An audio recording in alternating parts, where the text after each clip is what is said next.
chấm cá ô rùm đen sẽ lọ tới khla lọ khla ngọt trồng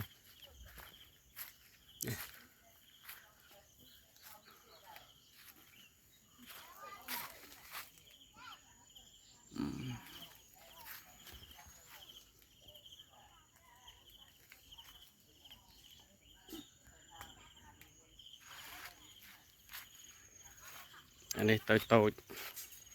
làm một to tiền nè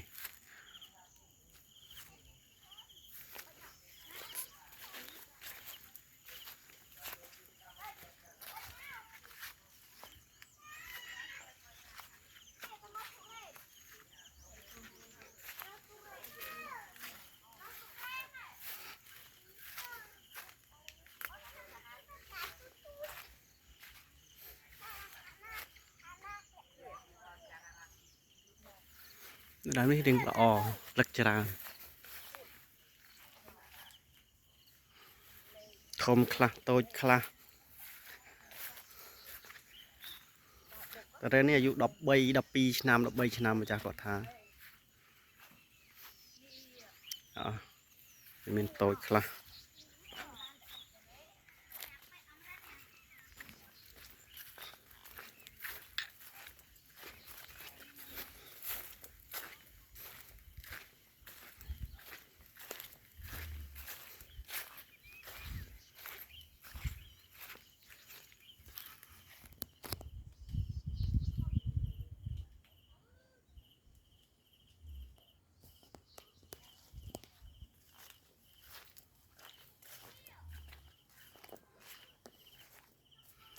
មករកចំការទ្រាំទៅឃើញបងប្អូនអើយរៀងឆ្ងាយដែរ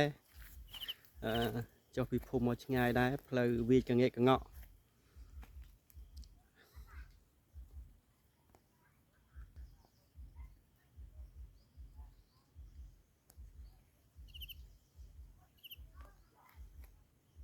30-40 ដើមត្រេ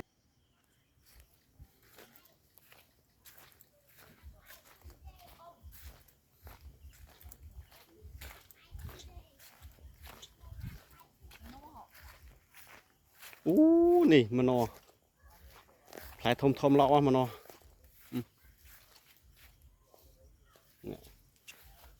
ផ្លែប៉ុណ្ណាណៃ